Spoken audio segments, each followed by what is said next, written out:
Ladies and gentlemen, how you doing? Episode number 176, Sons of a Pitch Soccer Podcast. I am Mike Guillaume, your host. Thanks for joining tonight. And holy cow, 176 episodes, like season 3 episode, I think like 59 59. Crazy how long we've been doing this and still enjoying the hell out of it. So tonight we talk about the Canadian Championship fiasco and chaos part 2. Yes, there's more to it than what the rant was last week. Also, some big USMNT news tonight. Also, the normal rumors and signings, reports, that kind of stuff for the offseason. Then the special U.S. Olympic qualifier, CONCACAF qualifying, Olympic qualifying preview and predictions for that tournament. And of course, we'll touch on Liga Mx very quickly towards the end. Glad to have Carlos Juarez Vlogs on and Isaiah Paskins. Thanks for joining both of you guys as well. If you're hanging out in the chat, say hi. And let's get right into it. So the Canadian Championship fiasco part 2. So the game now won't be played. It's been postponed yet again. So the whining and complaining of Forge FC has gotten them to this decision from the Canadian Soccer Association and essentially a mutual agreement, so to say, where you're going to have the representative from Canada out of CONCACAF will be Toronto FC. So they don't have to play the game. They're going to go through. They're going to play Lyon in the round of 16 matchup on April 7th. So Forge basically forfeits their opportunity to make it to the CONCACAF Champions League. However, the catch there, the positive for Forge, is that they actually get to play the Canadian Championship whenever this game gets played. And we don't even know if it even will, because it's already 2021. This is the 2020 Canadian Championship. Who knows if this game actually even happens? If it does, it will be for in Forge's stadium there for the Tim Hortons Field, I believe it's called, where the Hamilton Tiger Cats play. So it will be a home game for Forge FC. Toronto will have to go on the road. That gives them a bit of a chance to win the championship, the Canadian Championship there. So overall, just completely crazy there with the Canadian Championship, the fiasco that's been going on with that whole thing. But glad it's resolved now. Toronto FC gets through their first game April 7th against Club Lyon. We'll be live right here on Sons of a Pitch Soccer Podcast, as well as Toronto Sports Insider. And Daniel Young, how's it doing, man? Glad to have you on. He says he is worried about New York City FC. Don't worry about New York City FC. They'll be fine. I know there's some movement going on, and it's a little bit scary, but you'll be fine. Relax. New York City's still a good team. Rocky does it all. Says, so pumped for my Timbers tomorrow morning. Awesome. That's Rocky down in Tucson for preseason. Glad to have you on here, Rocky. Thanks for jumping on. And brother BKL, what's happening, Mike? Let's hear it. You got it. We got lots to talk about tonight on episode 176. So moving on from the Canadian Championship, let's talk a little bit about the big-time U.S. men's national team news. And yes, there is big-time news to be told. A guy by the name of Yunus Musah was being scouted by many different national teams, including the Three Lions over in England. And a lot of reports were coming out over the last probably week to 2 weeks that sounded like Yunus Musah was going to England and he was going to commit to England to play for their national team. Now, today he made an announcement on what team he picked. And I'm sure you guys, since you're all diehard U.S. soccer fans, just like myself, Yunus Musah has committed to the United States and will be part of the U.S. men's national team going forward. An absolutely epic entrance video or whatever. The U.S. Soccer put out a great video for Yunus Musah. And I mean, how could you not want to join the USMNT right now? The amount of excitement around this program right now is just insane. So I can't wait to see Yunus Musah lining up. We only got to see a couple games of him, and he did great in those European friendlies, and I expect to see him do great again coming forward here, and really excited to see Yunus Musah, who plays his ball at Valencia right now in La Liga, to have him playing for the United States going forward. So Yunus Musa commits to the U.S. He's in with Dest and McKennie and Pulisic, and it's just this young group, this young core of guys who's just insane. The amount of talent in this team is ridiculous. So big time excitement there. Now, before we get into the transfer rumors and all that business, guys, check out the join button down below and join today. We offer 2 different levels, $1.99 for the starter level. That's going to put your name in the scroll that's right down below me for anytime we do a podcast episode live or a live stream reaction, watch along. Your name is featured in the scroll the entire night. Loyalty badges, custom emojis, and then if you want to go big time, $4.99 designated player, all the starter perks that I just mentioned, plus members only live stream reactions, discounted merchandise, and your name in the description, just like our first 2 designated player members, Mr. Ramon Pablano, as you see his name scrolling down right below me there, as well as Jamie Pohlny. And check it out. You'll see their names in the description as well. So thank you to Ramon and Jamie for being the first 2 designated players. We've got 8 spots left on our Founders Club list. So the first 10 members of Sons of a Pitch Soccer YouTube membership community will be part of the Founders Club. Can't get in any other way. Now, let's talk about some of these transfer rumors and signings. So looking at Atlanta United first, they are looking at Independiente, a 24-year-old center back out of Independiente in, oh God, what the hell's the name of Argentina? So a very strong player there. And I don't know. It seems interesting to me. They did give up on. They had some issues with their first 2 signings that they were looking for as center backs inside of Argentina and inside of South America. But that's Atlanta United. They don't quit.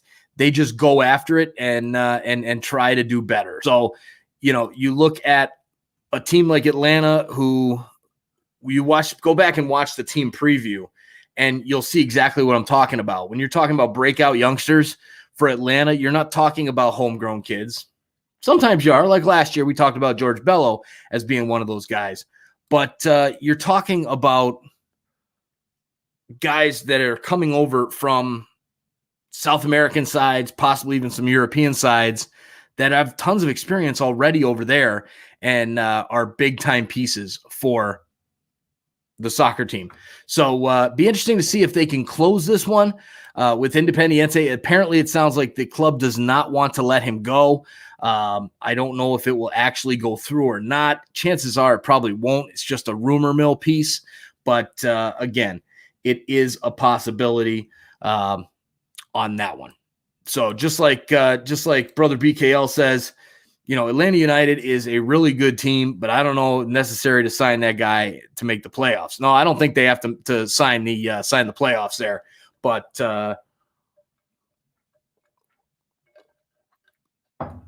they're definitely going to keep building for that championship, and they're an MLS contender, MLS Cup contender for sure. All right, so we got T-Mac has joined on as well. Can't join the live tonight, but leaving a like. Keep up the great work as always, fellas. Thank you very much, T-Mac. Glad to have you here for the like, and make sure to watch afterwards, and hope you are as well. Then we got Luis is on. How you doing, Luis? Thanks for joining from the Chicago suburbs. Appreciate it, my man. And Rocky with a little bit of breaking news. We'll actually jump right into this one. Chris Duvall was on the flight to Tucson with the Timbers. He was released, but is on trial again. So that's interesting because Rocky and I recorded the team preview for the Timbers, and that at that time, Chris Duvall was out. So interesting to see him back on the flight there and possibly getting a look with the Timbers again. So interesting there. Interesting news there. Just so you guys know, we have the first 6 team previews are out on YouTube. I'll be releasing the second episode of the batch of 3. So the next 3, Atlanta, Philly, and Toronto, will be released to the podcast side of things on Wednesday night. And then going from there, we'll also be doing, I have recorded and ready to release Columbus Crew, Portland Timbers, and the San Jose Earthquakes. And now just starting to put together the news and notes on FC Cincinnati, CF Montreal, and Nashville SC. So get ready for those to be dropping down. Make sure you watch them, like them, agree, disagree. Let us know in the chat below. Definitely lots to talk about there for the team previews. All right, so MBM Videos is on. How you doing, man? Thanks for jumping on. Says, love the hat. Thanks. Blue Jays, hell yes. Can't wait until the Blue Jays season. That is for sure. All right, so let me get the news and notes down here as we're still waiting on Google Docs to load over here. Might have to find it on the other webpage. And Isaiah Paskins is on. How you doing, Isaiah? Thanks for jumping on here. Saw your comment there earlier. So a couple other interesting pieces. We've got the New York City FC. Apparently, Tati Castellanos is back in discussions with Palmeiras. That might end up going down. Apparently, Tati Castellanos is ready to go. However, the only thing holding up the loan is the fact that Palmeiras is still trying to sign Rafael Santos Borja, who is a target of Toronto FC as well. So I guess they're waiting on Borja, and if Borja signs with Palmeiras instead of Toronto FC, then they will have Victor Castellanos come on loan from New York City. So it'll be interesting to see how this all goes down. I love Castellanos. I hope he stays in the league. A great, great player. And I think I would prefer to see him stay in MLS. The MBM Video says tries to figure out how to donate Bichette jersey. Amen, brother. Amen. If anybody would like to donate me a Bichette jersey, that'd be fantastic. It'd probably be better off on Toronto Sports Insider, though. But yeah, then Brother BKL says, yeah, I hear it. I don't know if it's fake or real. Tati. Yes, Tati Castellanos. Hopefully, I mean, I think it's probably real. I mean, it sounds real to me, you know, how it's going, but it may not be. It could just be a fluff piece trying to, you know, get Santos Borja to sign quicker. Brazilian Football Insider is on. What's up, brother? Nice to see you as well. Glad to see you jumping on here. All right, so let's get right back into the action here of some of the other signing news and notes. So Atlanta also signs Alex Dejan from Orlando City. So Orlando City loses a center defender. It goes to Atlanta, the rival. Do we call it a rivalry? Do we not call it a rivalry? I don't think it's a rivalry anymore, especially since Inter Miami is around to mess with Orlando. So interesting there. Alex Dejan, kind of a depth piece, especially for Atlanta. Just a depth piece at the back there. So Anderson Julio on loan to Real Salt Lake from Atletico San Luis. So you've got a Mexican Liga MX player there going to Real Salt Lake. And of course, Real Salt Lake would make a decent signing the day or two after I drop the Real Salt Lake team preview, right? Of course. So that's big news. I guess he's been on Real Salt Lake's radar for a while. This is a guy who apparently is a pretty good winger and playing for Atletico San Luis, and especially how much better they've gotten over the past year, 6 months to a year. Definitely a good piece for Real Salt Lake, who can always use help on the wings. And a good comment on Reddit in the RSL subreddit was, that RSL never likes wings. Like, it seems like wingers always come to RSL and then they move on, and the RSL front office doesn't like to keep them around. So they're signing one now, Anderson Julio from Atletico San Luis. Hopefully it works out well for for him. Now, make sure you guys hit that subscribe button down below. Turn on that notification bell so you don't miss any of our awesome American soccer content. And as well, check out the join button down below. We're doing these memberships now. It is a huge help to the show. It helps me with the costs that are here with the the StreamYard and the podcast hosting and all that kind of stuff. So it helps the show grow, continue to grow the sport of soccer here in the United States, and as well gets you some pretty badass perks. So all right, another signing here is Vancouver signs Brazilian Caio Alexander from Botafogo. This is a box-to-box midfielder. This guy had 5 goals in 50 appearances last season for Botafogo, so a starter and one of their better players, and 22-year-old and signed through 2024. So that is a great signing for Vancouver.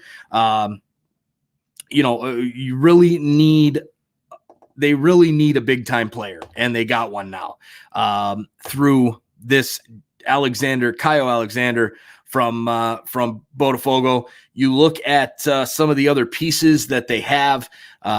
This team is just loaded with talent. I don't understand it.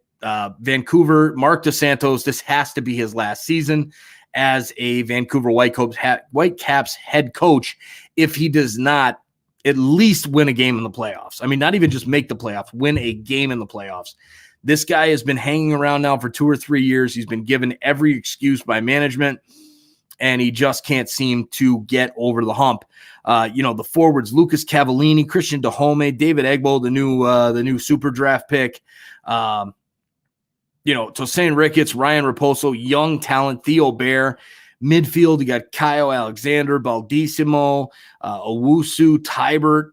Defenders, Ali Adnan, Eric Godoy, Jasir Kimri, Jake Nerwinski. I mean, this team is just loaded with talent. They should be able to make the playoffs in MLS. And Brazilian Football Insider, thank you there. He is definitely a good player. He managed to do well even though his team was struggling. So that does show good for Caio Alexander there for the Vancouver Whitecaps. So one of Brazilian Serie A's brightest talents. Now he's heading to Vancouver. Finally, Vancouver's ownership starting to at least spend a little bit of money, hopefully. It sounds like it. I don't know if he's going to be a designated player or a TAM player. It looks like he might be available to be a TAM player, but overall a great pickup for Vancouver. All right. Now, and honestly, with Vancouver, this team needs to spend some money. They need to spend the money. They just made a boatload of cash from Alphonso Davies. They need to put that back into the club and put a winner out on the field, because the fan base in Vancouver is going to get sick of hanging around and not having a team in the playoffs every year. All right, LAFC establishes Las Vegas Lights as their USL affiliate. Steve Cherundolo named the head coach. Steve Cherundolo had spent time for Germany's as an assistant with Germany's U15 side, Hannover 96, and Stuttgart in the Bundesliga. A U.S. national team legend in Steve Cherundolo, now taking over the reins of the Las Vegas Lights for the USL side. This kind of shows where USL is going right now in the American soccer pyramid, and shows how much better it's gotten. I mean, you've got a guy who is really experienced with the U.S. men's national team, also has experience as an assistant coach in the Bundesliga, and he's coming over to coach a USL side. That says a lot about the USL and the grand scheme of soccer here in the United States, for sure. All right. So lastly, I had to bring it up before we go to sponsor break. I just had to bring it up. I get this report on my phone about Cesc Fabregas and Leo Messi coming to MLS together as like a package deal. And I read the report and I watched a video of the reporter during the Champions League coverage on CBS. And the guy's talking about that their wives are very close and their wives are trying to talk them into coming to MLS. Is this really what we want in MLS? I mean, seriously, obviously, I'd love to see Lionel Messi in MLS. I'd love to see Cesc Fabregas in MLS. But seriously, we're talking about the wives of these players are close to each other and want their husbands to come over. This is what's making news in MLS. This is disgusting. This should not be even talked about in MLS if you want to be taken seriously. That's just my rant. That's how I feel about it. Obviously, I would be excited to see those players come over to MLS, especially before they turn 38, which they're getting close to. So at least Cesc Fabregas at 34, I believe he is. Just get it. Just come over. Let's not talk about the wives and all that kind of stuff. That's just my take on it. But with that, let's head into the sponsor break here, and then we'll talk about Olympic qualifying. So just a quick word about our sponsors, and we'll be right back.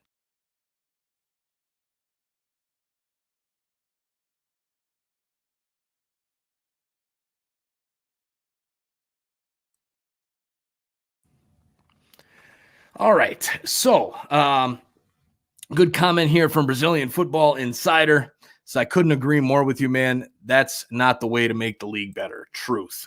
And Brother BKL says, yeah, I hear it, but Messi will be definitely go Manchester City. Okay, so yeah, there's been talk that he'll go to Manchester City and then come over to New York City after as part of that deal. I could see it happening, but that is still a very long time down the road.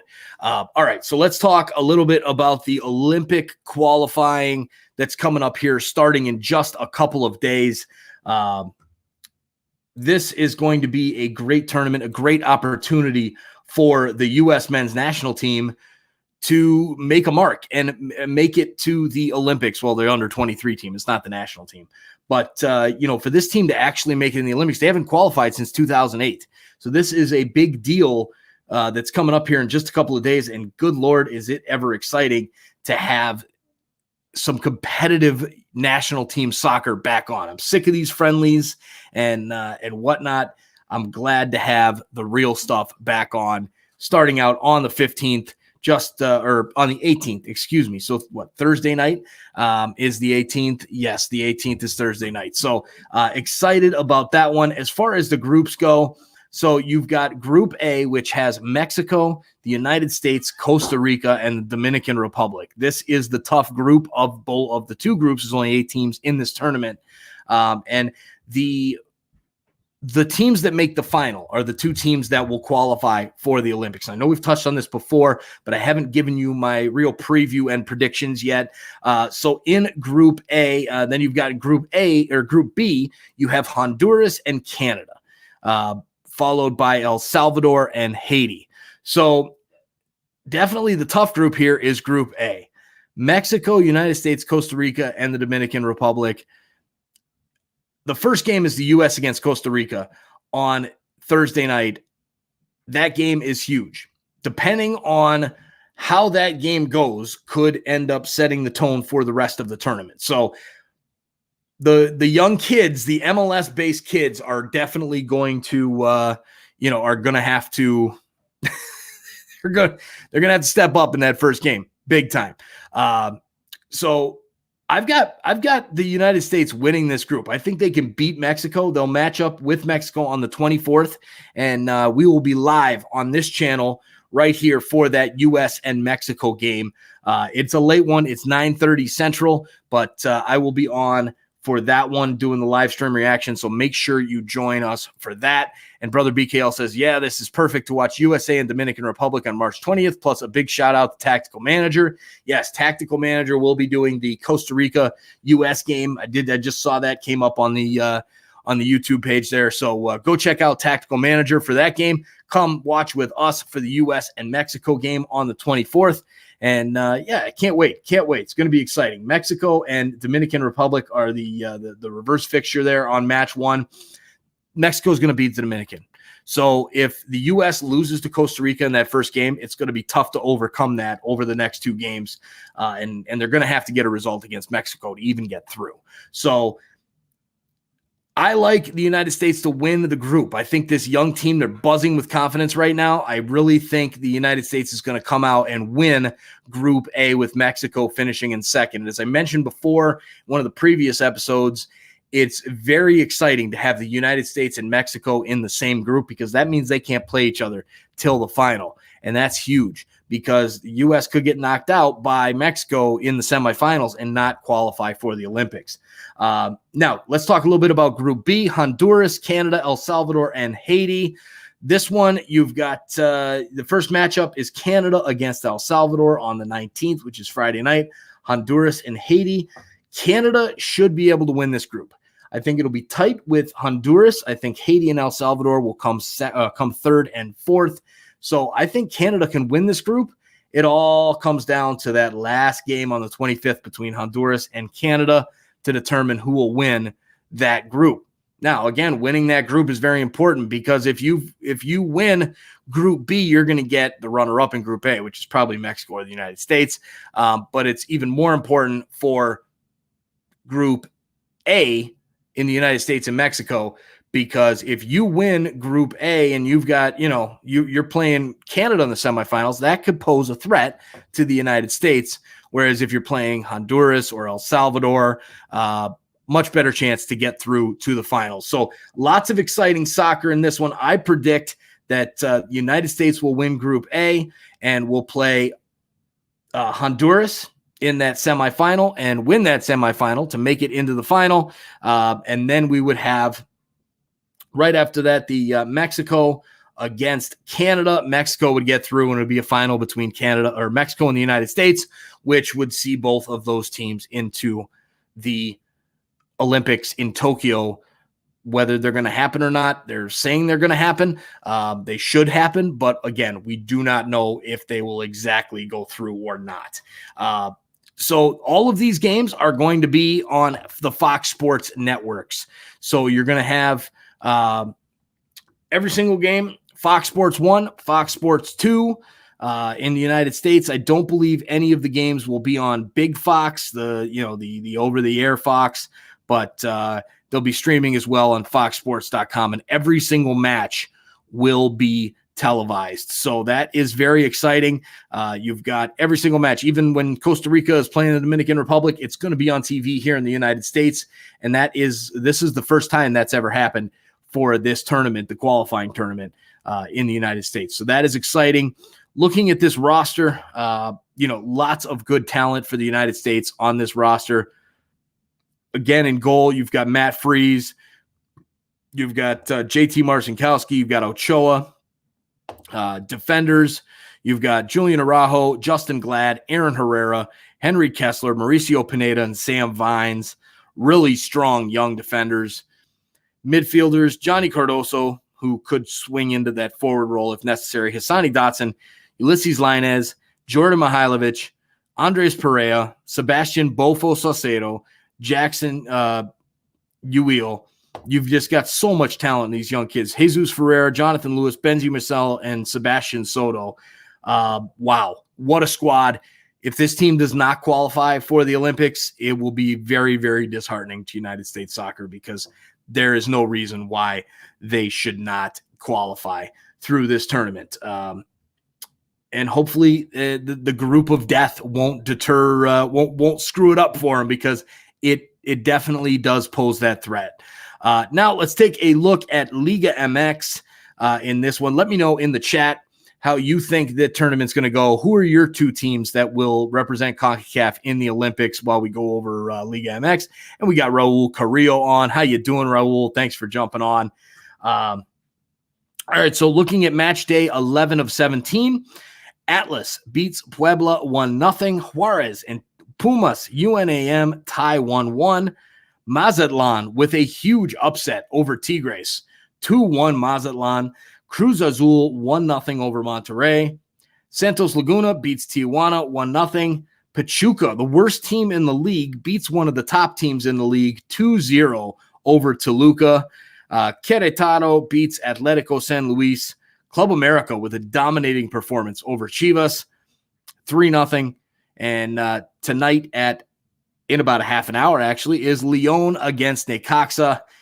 So you look at the Liga MX table, you've got Cruz Azul still sitting atop at 27 points, Club America at 25 points, Santos Laguna at 21, and Monterrey at 19, Toluca in 5th place at 18 points. Bottom of the table, Necaxa, Leon, and Juarez, the bottom 3 teams. And Leon being on the bottom is good for Toronto FC in Champions League play. All right, so Ryan T says Canada versus Mexico in the final. Interesting take there, Ryan. Interesting take for sure.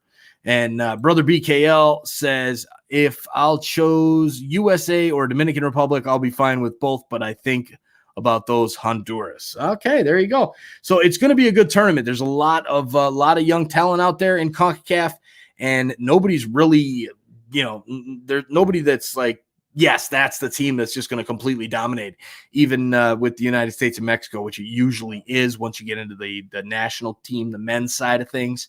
But going to be a good tournament. I can't wait to get started. Again, we'll be live here on the 24th for Mexico and the United States, that matchup. And as well, we'll be launching the team previews almost every single day going forward here. CONCACAF Champions League preview coming up as well. Not to mention there'll be a MLS team preview and then week 1 picks and predictions. And as I go, I'm staring at this Liga MX table in front of me. God, I can't wait for MLS action to start back up on April 17th so that I don't have to keep talking about this Liga MX stuff for soccer. I need MLS back in my life. I can't wait.